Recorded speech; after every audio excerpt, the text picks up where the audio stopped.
दोस्तों, पिछले चैप्टर में एल्ड्रिक की मुलाकात हुई थी रहस्यमयी वर्ल्ड रूट से, जिसने उसे फर्स्ट ऑरा सीड दिया था। एक ऐसा बीज जो पूरी दुनिया की सबसे खतरनाक ताकत का स्रोत बनने वाला था। लेकिन वर्ल्ड रूट ने उसे एक चेतावनी भी दी थी। ऑरा की फसल बारिश से नहीं, वॉर से उगती है।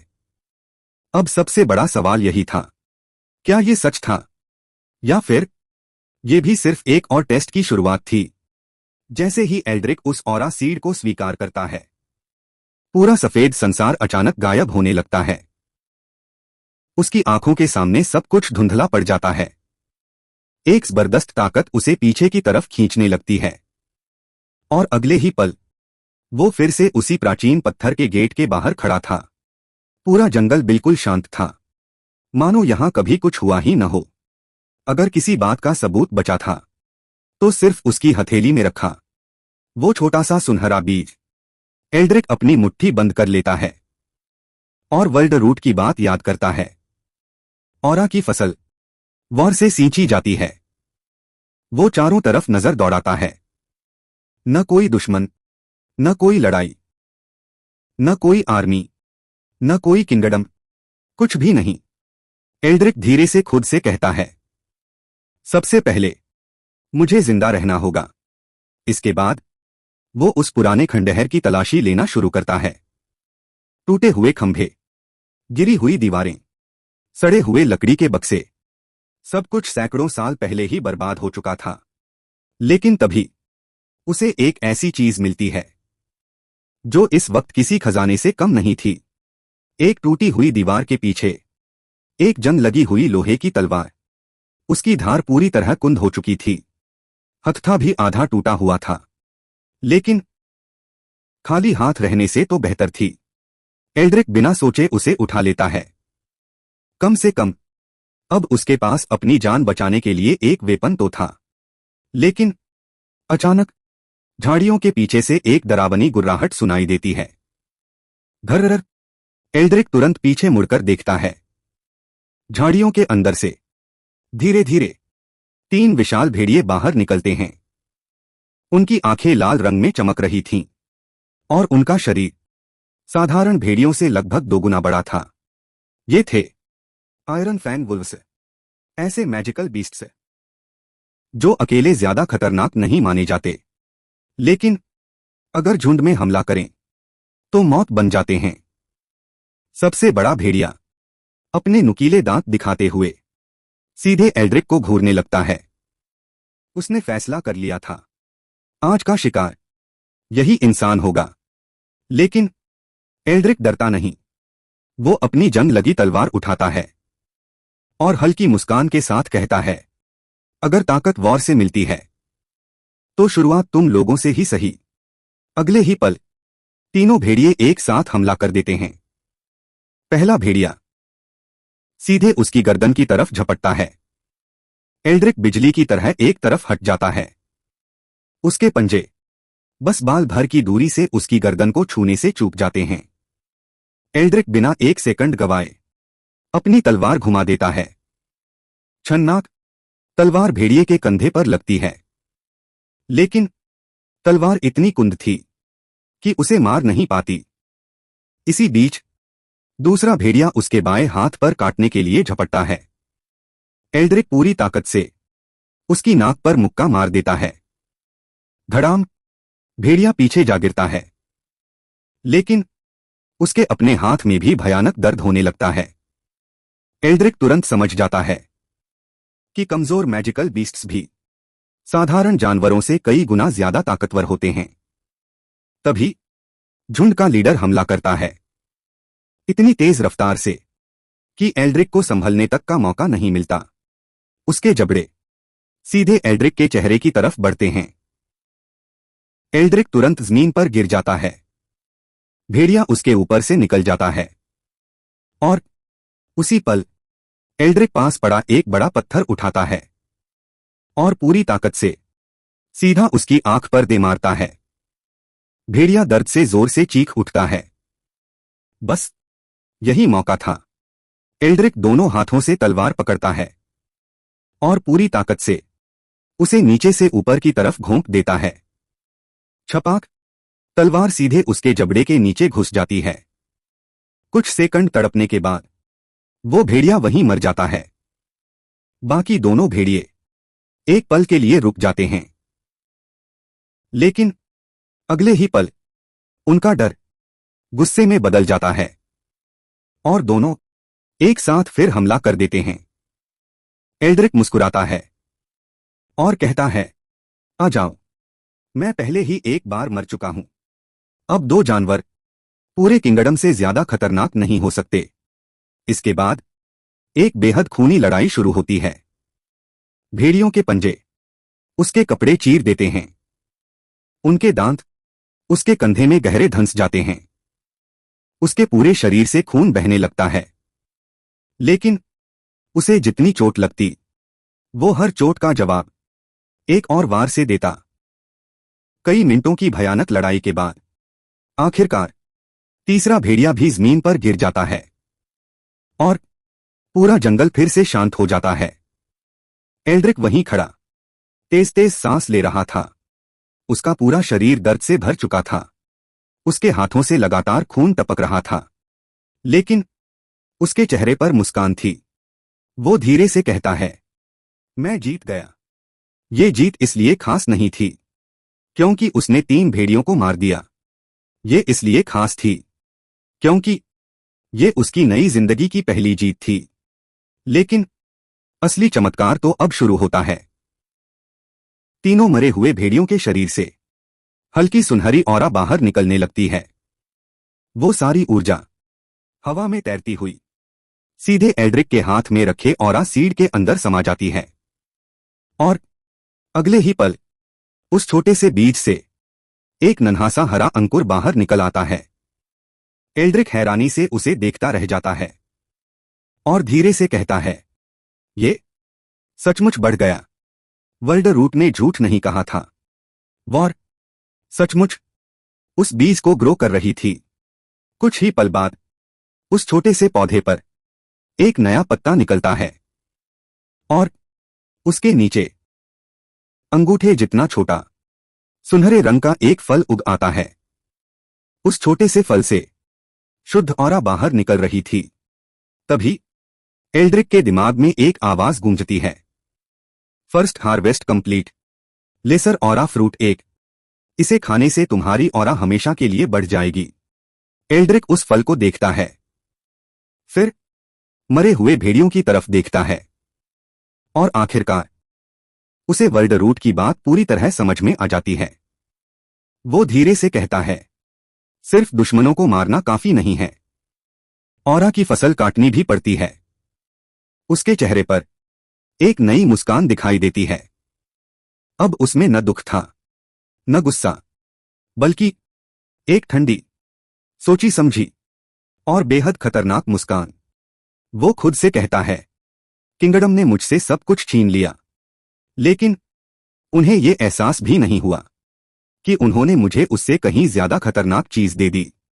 अब हर दुश्मन, हर वॉर, हर बैटलफील्ड एल्ड्रिक के लिए एक खेत बनने वाला था, जहां से वो ताकत की फसल काटेगा और वो खुद इस दुनिया का सबसे खतरनाक किसान बनने वाला था। एक ऐसा किसान जिसकी फसल होगी वॉर। दोस्तों, पिछले चैप्टर में एल्ड्रिक ने अपनी लाइफ की पहली ऑरा हार्वेस्ट कंप्लीट की थी। 3 आयरन फैन वुल्स को मारने के बाद उसके हाथ में पहली बार एक लेसर ऑरा फ्रूट आया था और अब सबसे बड़ा सवाल था, क्या ये फ्रूट सच में उसे पावरफुल बनाएगा या ये सिर्फ एक और टेस्ट है। एल्ड्रिक अपनी पाम में रखे उस छोटे से गोल्डन फ्रूट को ध्यान से देखता है। फ्रूट बिल्कुल परफेक्ट था, गोल्डन ग्लो, प्योर ऑरा से भरा हुआ, बस देखते ही खाने का मन करे। लेकिन एल्ड्रिक तुरंत उसे नहीं खाता। वो सोचने लगता है, वर्ल्ड रूट ने ये तो बताया था कि ये ऑरा फ्रूट है, लेकिन ये कितना रेयर है। अगर मैंने इसे अभी कंज्यूम कर लिया और बाद में इसकी वैल्यू और ज्यादा हुई तो। कुछ सेकंड्स सोचने के बाद वो खुद ही अपनी बात का जवाब दे देता है। एक हल्की सी स्माइल के साथ वो कहता है, नहीं, जो आदमी भूखा हो वो अपनी लास्ट ब्रेड सेव नहीं करता और बिना और कुछ सोचे वो सीधा उस ऑरा फ्रूट का एक बाइट ले लेता है। जैसे ही उसका जूस उसकी टंग को टच करता है, पूरी बॉडी के अंदर एक जबरदस्त ऑरा ब्लास्ट हो जाता है। ऐसा लगता है जैसे उसके अंदर किसी ने एनर्जी का वोल्केनो फोड़ दिया हो। उसकी हार्ट बीट अचानक बहुत फास्ट हो जाती है, हर मसल टाइट होने लगती है, और सबसे शॉकिंग बात, आयरन फैन वुल्वस के दिए हुए सारे वुंड्स देखते ही होने लगते हैं। शोल्डर का गहरा वुंड बंद होने लगता है, बॉडी से ब्लड निकलना रुक जाता है, पेन धीरे धीरे गायब होने लगता है। जो बॉडी कुछ मिनट पहले थककर टूट चुकी थी अब फिर से एनर्जी से भर गई थी। एल्ड्रिक धीरे से अपनी आंखें खोलता है और उसे तुरंत रियलाइज होता है कि सिर्फ उसकी बॉडी ही नहीं, उसकी सेंसेस भी इवॉल्व हो चुकी हैं। अब वो सूखे पत्तों के नीचे चलने वाले इंसेक्ट्स की आवाज भी सुन सकता था। दूर कहीं बहते हुए पानी की साउंड भी क्लियरली सुनाई दे रही थी। उसकी स्मेल, उसकी हियरिंग, सब कुछ पहले से काफी ज्यादा शार्प हो चुका था। वो अपनी मुट्ठी बंद करता है और फील करता है कि उसके हाथ में पहले से काफी ज्यादा स्ट्रेंथ आ चुकी है। एक हल्की सी स्माइल के साथ वो बोलता है, सो ये है ऑरा। वो अपनी रस्टी स्वॉर्ड उठाता है। जो स्वॉर्ड पहले भारी लग रही थी अब वो उसके हाथ में बिल्कुल नेचुरल फील हो रही थी, जैसे वो हमेशा से इसी स्वॉर्ड के साथ फाइट करता आया हो। लेकिन सेलिब्रेट करने का टाइम नहीं था। उसी वक्त घर्र, इस बार आवाज किसी वुल्फ की नहीं, उसके पेट की थी। एल्ड्रिक हल्की सी हंसी के साथ बोलता है, ऑरा स्टमक नहीं भरती। उसकी नजर मरे हुए वुल्फ्स पर पड़ती है और वो कहता है, लगता है आज का डिनर तुम लोग ही हो। कुछ देर बाद रूइंड सैंक्चुअरी के बाहर एक छोटा सा कैंप फायर जल रहा था। प्रॉब्लम बस एक थी, एल्ड्रिक ने अपनी पूरी लाइफ में कभी कुकिंग ही नहीं की थी। रिजल्ट बिल्कुल डिजास्टर। मीट आधा जल चुका था और आधा अभी भी कच्चा था। टेस्ट इतना खराब था कि कोई नॉर्मल इंसान शायद उल्टी कर दे, लेकिन एल्ड्रिक बिना कंप्लेन किए सब कुछ खा लेता है, क्योंकि अब वो प्रिंस नहीं था। अब उसके लिए फूड सिर्फ सरवाइव करने का एक टूल था। जैसे ही वो अपना डिनर फिनिश करता है, अचानक जंगल के अंदर से एक जोर की चीख सुनाई देती है। आह! एल्ड्रिक तुरंत खड़ा हो जाता है। फिर दूसरी स्क्रीन और उसके बाद स्टील के टकराने की आवाज। Clang clang. कोई फाइट कर रहा था। एल्ड्रिक बिना टाइम वेस्ट किए एक टूटे हुए स्टोन पिलर पर चढ़ जाता है। वहां से उसे दूर जंगल के बीच स्मोक उठती हुई दिखाई देती है। एक जगह से नहीं, कई जगह से। वो तुरंत समझ जाता है एक कारवां पर अटैक हुआ है।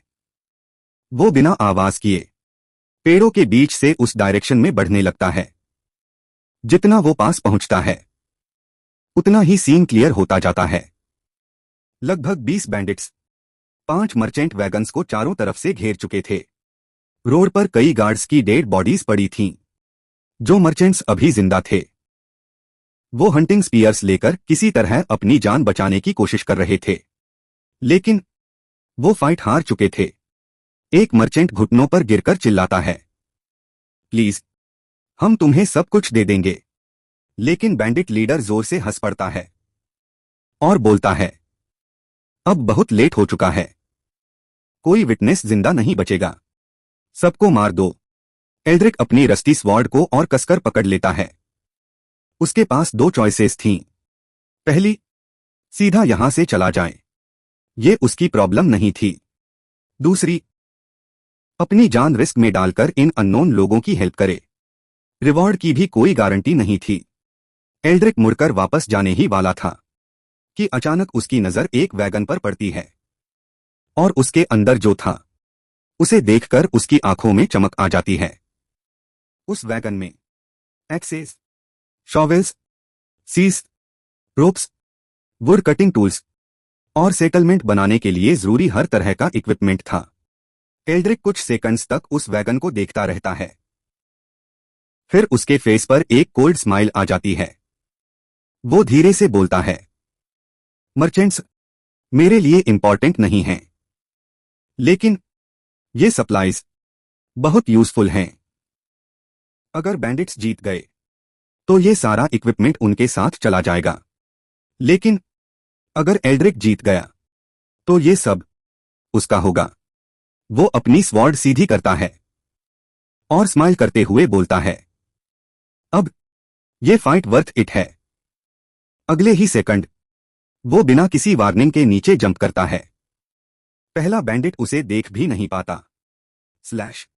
रस्टी स्वॉर्ड सीधा उसकी गर्दन काट देती है। खून हवा में उछलता है और बैंडिट बिना आवाज किए जमीन पर गिर जाता है। दूसरा बैंडिट शॉक में मुड़ता है। वाह, उसकी बात भी पूरी नहीं होती। स्टैब। एल्ड्रिक की स्वॉर्ड सीधा उसके चेस्ट के अंदर घुस जाती है। सारे मर्चेंट्स शॉक में जम जाते हैं। बाकी बैंडिट्स भी कंफ्यूज होकर एल्ड्रिक को देखने लगते हैं। उनके सामने सिर्फ एक आदमी खड़ा था। फटे हुए ब्लैक क्लोथ्स, बॉडी पर सूखा हुआ ब्लड, हाथ में एक चिप्ड रस्टी स्वॉर्ड और आंखों में बिल्कुल भी डर नहीं। बैंडिट लीडर गुस्से में चिल्लाता है, तू है कौन? एल्ड्रिक आराम से अपनी स्वॉर्ड डेड बॉडी से बाहर निकालता है। सीधा उसकी आंखों में देखकर कहता है, मेरा नाम। थोड़ी देर रुककर वो ठंडी आवाज में बोलता है, उस आदमी का है जो आज तुम सबको मारने वाला है। बैंडिट लीडर जोर जोर से हंसने लगता है। एक आदमी और सामने 18 आर्म्ड बैंडिट्स। उसे ये सिर्फ एक जोक लग रहा था। वो अपनी एक्स उठाकर जोर से चिल्लाता है, किल हिम। अगले ही पल सारे 18 बैंडिट्स एक साथ एल्ड्रिक की तरफ दौड़ पड़ते हैं।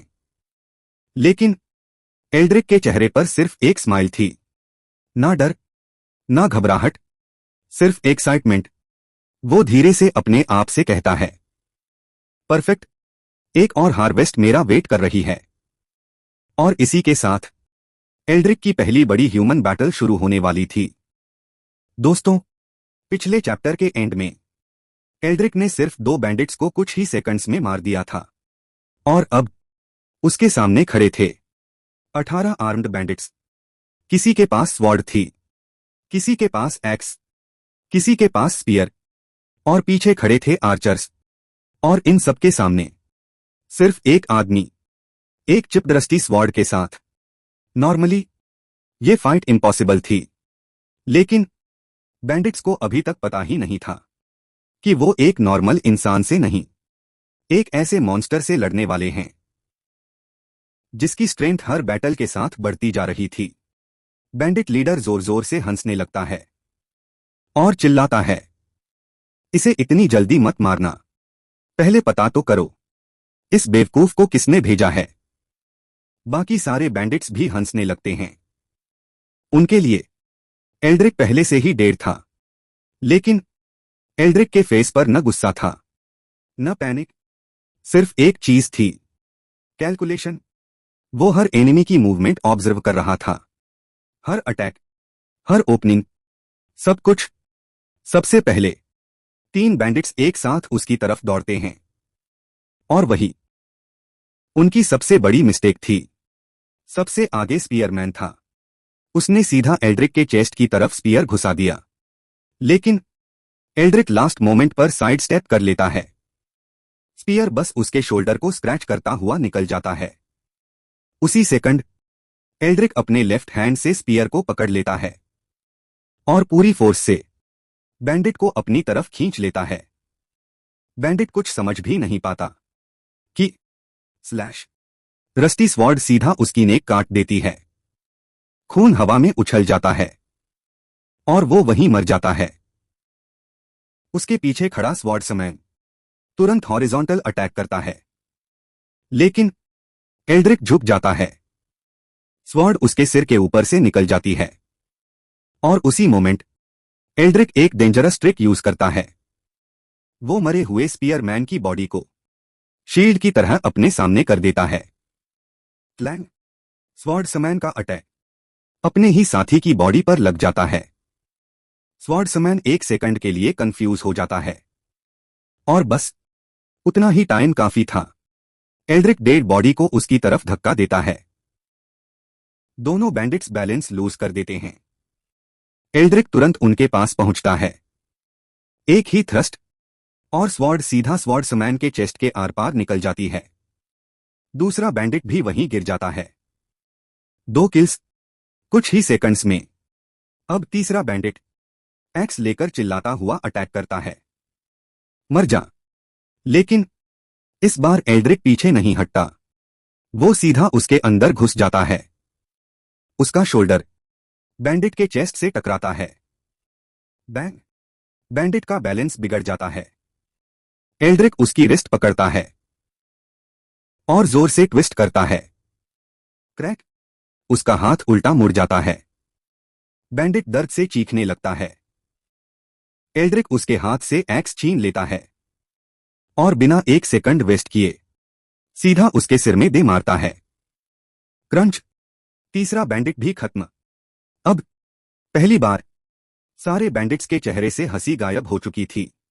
उन्हें फाइनली समझ आ गया था, ये कोई नॉर्मल ट्रैवलर नहीं है, ये एक ट्रेन्ड किलर है। बैंडिट लीडर गुस्से से चिल्लाता है, सब स्प्रेड आउट हो जाओ, इसे सराउंड करो। इस बार सारे बैंडिट्स एक साथ अटैक करते हैं। पीछे से आर्चर्स भी एरोज चला देते हैं। एल्ड्रिक तुरंत एक उल्टे पड़े वैगन के पीछे रोल कर जाता है। थंक थंक थंक। 3 एरोज वैगन में जाकर घुस जाते हैं। एल्ड्रिक के फेस पर स्माइल आ जाती है। उसे पता था, एक आर्चर जब फर्स्ट शॉट मिस करता है तो सेकंड एरो रेडी करने में टाइम लगता है, और वही उसकी वीकनेस है। वो फुल स्पीड से आर्चर्स की तरफ स्प्रिंट करता है।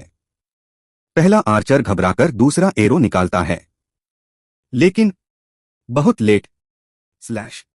एक्स एक ही अटैक में उसका सिर बॉडी से अलग कर देती है। दूसरा आर्चर डर के मारे वो छोड़कर भागना शुरू कर देता है। लेकिन एल्ड्रिक के लिए कावर्ड्स भी एनिमीज ही थे।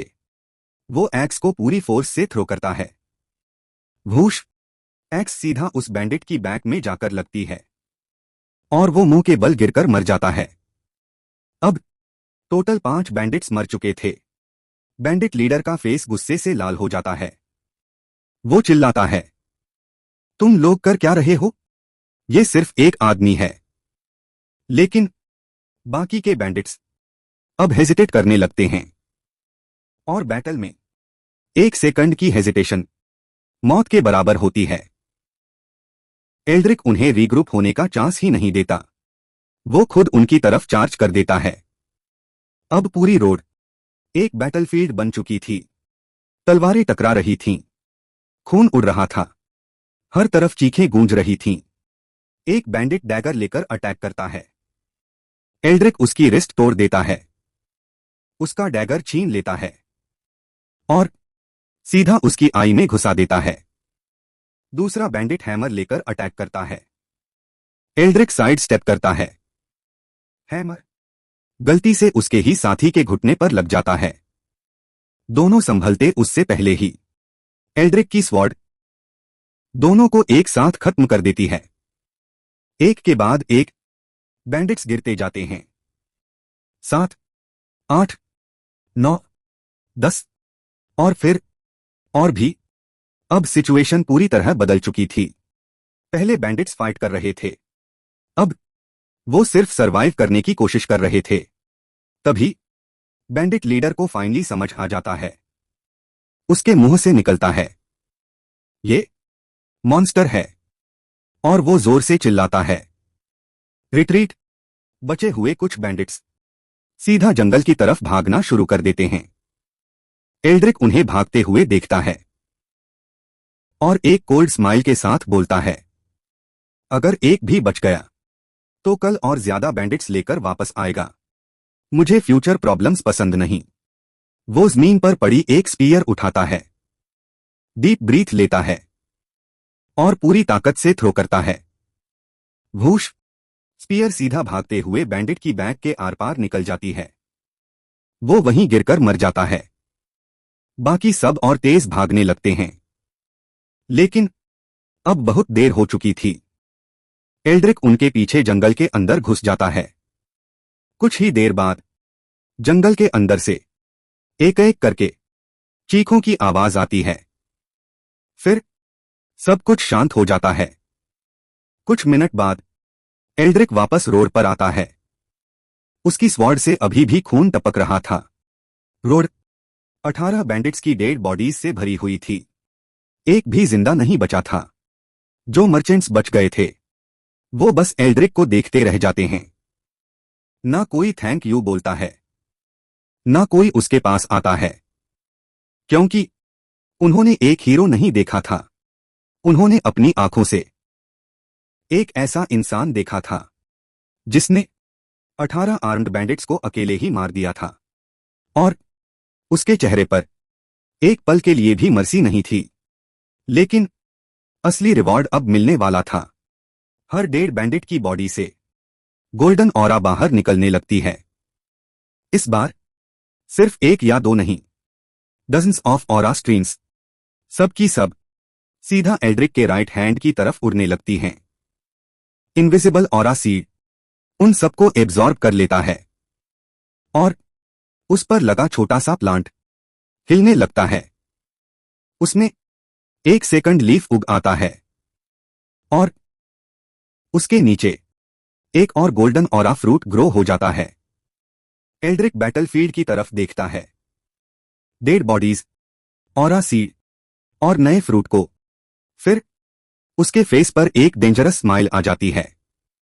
वो धीरे से कहता है, सो जितनी बड़ी बैटल उतनी अच्छी हार्वेस्ट। और उसी पल एल्ड्रिक को समझ आ गया कि अब उसकी स्ट्रेंथ ट्रेनिंग से नहीं, वॉर से बढ़ेगी। हर बैटलफील्ड उसके लिए एक फार्म होगा और हर एनिमी उसकी अगली हार्वेस्ट।